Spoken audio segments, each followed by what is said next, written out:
Good morning. Welcome in. I'm the Hermit Poet, and welcome to day 108 of the Pivot Year Devotions.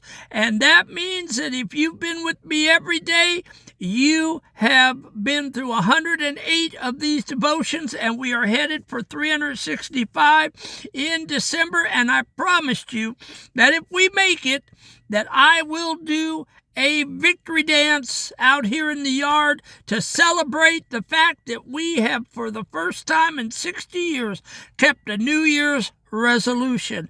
And you folks are my accountability partner, and I'm your accountability partner because you make me come every day and do one of these. And I've been consistent. Come hell or high water, we're going to keep our goals. I hope you feel that way too.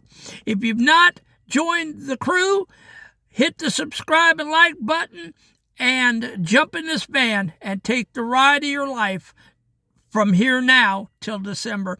All of these videos, all 108 of them, are in the playlist on the Hermit Poet page under the Pivot Year Devotions. All right, guys, the disclaimer: I cannot read the devotion by Brianna Weiss due to copyright infringement, so we turn the devotion into a poem every day. And this is the poem that I came up with today. The Threshold of the Ache, okay? Or we could call it the prison of being fine. The threshold of the ache. We keep the embers glowing red beneath the heavy gray. We'd rather sleep within the dead than face the light of day. For healing is a jagged knife, a sharp and sudden sting. It is the labor of a life.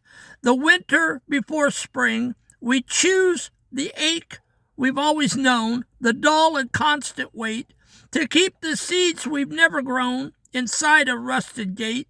But oh, the fire is only brief, the crossing but a mile, to walk the valley of your grief and find the hidden smile. It's painful to let suffering die, to look it in the eye, to say a final sharp goodbye to every ancient lie. But on the shore across the deep, beyond the stinging salt, there is a promise you can keep, a life without a fault. And that is the poem today. And so now we are going to do our teaching. The prison of the fine. Are you fine? Well, being fine can keep you in a prison. Fine is not always the best point to be in. Okay? You can get stagnant being fine. When people ask you, how are you doing? The number one response is, I'm fine, or I'm doing fine, or I'm okay, or it's okay. But that can be a hindrance and a deference to you. Most of us aren't living in agony. We're living in a prolonged state of mild discomfort. We've gotten used to the low-grade fever of our trauma. We call it being fine, but it's actually a slow death, a slow burn. And I know, because I'm 50 years traumatic, and I know that you can get into a low roar, a low hum of daily rhythm of letting those sores from your trauma, abuse, sexual assault, you can let those sores just become a dull ache in your life. And when people ask you, I'm doing okay, I'm doing fine, I've had better. And those are pat answers that we give people because we don't really want to open up and tell people, I'm going through the fire, I'm going through hell, my life sucks. That is how you truly feel. But no, we are doing fine. Fine. We are in a trap, the trap of doing fine. We avoid the sharp pain of healing because we're terrified it will break us. But that sharp pain is a surgery. The mild discomfort is the infection. To a 12-year-old, this is the fear of pulling off the bandage. To a 55-year-old student, this is the fear of finally looking at the why behind 40 years of habits. It is so painful that most people keep themselves in a state of discomfort to avoid facing their fears. This is so good today because this is what the hermit poet did for 50 years until last June when God dropped I wish it would rain in my lap and gave me the thought, and I wrote it on a paper in 10 minutes. I had no idea that was going to be the ripping off of my Band-Aid, and I would have a creative orgasm from June to November, and I would literally write 600 poems, 3 to 6 a day, every day, till I got it out. And now that it's all out, I've struggled to write any more poetry because I think I've said everything on the subject that I could say in poetry. But up until then, I was living a dull ache. I was headed for the grave in a dull prison of an ache. Talk about the energy it takes to keep a beach ball underwater. When you push that beach ball underwater, it takes a lot to keep it under there. Remember as a kid in the pool, you try to push that ball down and set on it and it wouldn't stay down? That's what avoidance is. You're exhausted, not because of your life, but because of the effort it takes to not feel your life. It is painful to be honest. It is painful to grieve, but that pain has an expiration date. The mild discomfort of avoidance lasts forever. Don't keep avoiding. Just rip the Band-Aid off. Feel the feelings. Come to grips with it. Cry it out. Yell it out. Scream it out. Bang into a pillow. Throw the pillow at the wall. Beat it out. But get it out. It is not good to be in the prison of fine. Being fine is not where we want to be. We want to be on fire with our goals, visions, and dreams. We want to be feeling life full force in the face. The acute versus the chronic. It is painful to end your suffering at first, but then there is peace. The blue-collar truth. You know that sometimes you have to break a bone again to set it right. It's the moment of intense, accurate pain that leads to a life of walking straight. Healing from trauma is resetting the bone. You have to face the fear, feel the grief, and speak the truth. It hurts like hell for a moment, but it's the only way the suffering actually ends. Now, this is another example of the hermit poet's life. When I was 12 years old, my neighbor buddy was pushing me up a hill, pushing me up an asphalt driveway where I lived at on my bike. And I toppled over into their rose bushes and landed on my arm, which is my good arm, my left arm, and broke it.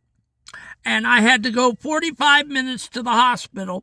And by the time I got there, I had never broke anything, didn't know protocol, didn't know what was going to happen. I'm up on the table, 12 years old, and the doctor is talking to me.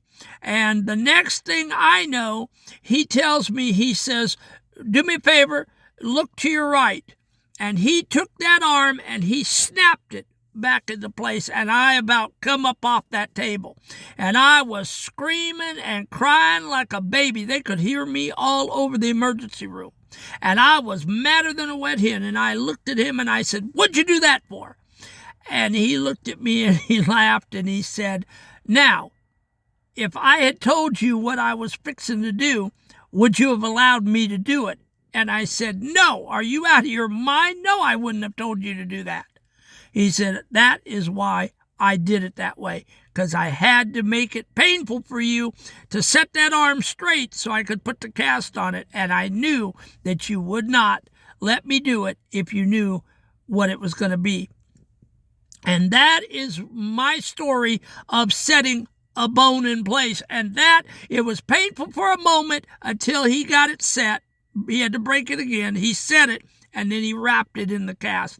And that is what you have to do with your pain and your trauma and your sexual abuse and your school bullying. You have to snap that bone, that trauma back into place. You have to get your healing. And once the discomfort of the healing is over, then you can move on with your life. And that's what's happened with me since June. I snapped that bone back in place. I spit out. I puked up. I threw up all of those poems in 6 months. I got all the rage, all the disgust, every hateful thing out of my life onto paper in a year. And I did it without drugs, alcohol, or counseling. And once it came out, once I got cathartic and once I did the homework, it's over. And my life has never been the same since last June. I wake up every day. I'm happy, thrilled to be alive, happy to come before these cameras, happy to teach this material. And I am all about trying to get you up off the floor and get you off a ledge because you deserve to be happy along with the hermit poet. The new life waiting. There is a new life waiting to begin on the other side of that honesty. The mild discomfort is no longer enough for you. You are brave enough for the sharp pain of the cure. All right? I believe in you. And if you have been travailing for 40, 50 years, 30 years, you have travailed long enough. I have faith in you. You can rip that bandage off. You will not die. Yes, it will be painful. Yes, you'll have to face it. And yes, you'll have to put the bottle down, or you'll have to put the marijuana down, or you'll have to put the Oxycontin down. You'll have to get real with your recovery and your addiction. But I'm telling you, you're brave enough within yourself. The hermit poet knows after 60 years, you can do this. I promise you, you can. And you'll feel better when you do. Don't waste the rest of your life in the prison of I'm doing fine, because you're not doing fine. You and I both know it. I'm your accountability partner. You and I both know you're not doing fine because the hermit poet wasn't doing fine. Don't kid a kidder. I know. I've been there. The badge of, the final word. You don't have to carry the weight into your 60s and 70s like I have. You can decide tonight that the mild discomfort is no longer enough for you. You are brave enough for the sharp pain of the cure. The bandage pull. The task for the 233 students tonight, I want you to name the one mild discomfort you've been coddling. Is it a resentment, a secret, a lie you tell yourself about your worth? Sit in the dark for 5 minutes tonight. Don't turn on the TV. Don't pick up the phone. Just sit with that acute feeling you've been avoiding. Say to it, I see you. I'm not afraid of the sting anymore. Let yourself feel the grief for 5 minutes. Then take a deep breath and tell it. Your time is up. Homework. Comment below. I want your comments. Please start commenting in the comment column. What is one truth you've been avoiding that you are finally ready to face? And let's walk through the sting together. All right, guys, that is the devotion for day 108, the threshold of the ache or the prison of the fine, whichever you want to call it. You can do this. I believe in you today. You can rip that Band-Aid off. We're 108 days in. If you can't rip it off now, almost halfway through a year, then you are not coming along with the healing, because we're halfway through this book. And by now, you should be able to do the harder stuff. All right, guys, listen, let's give a round of applause. I had 3 more people join up last night. We have 233 students in the class, and this old man is walking on cloud 9, and we are headed for 250 students. We are lacking less than 20 students. So if you need a accountability buddy, if you want to join this class, hit the subscribe and like button, put your butt in a chair, and watch these videos a couple of times, take some notes, and do the application steps at the end. I think it will help you to move your grief along. It definitely helped me when I read The Pivot Year last June. I stood in that Salvation Army when I picked that book up and read some of it, and I literally cried because it answered so many of the questions this hermit poet had about the trauma, abuse, and pain in my life. I love you guys. I'm praying for you guys. I'm praying that God heals you up and that God gives you a second lease on life. So tell your friends, push this video out. Let your friends know.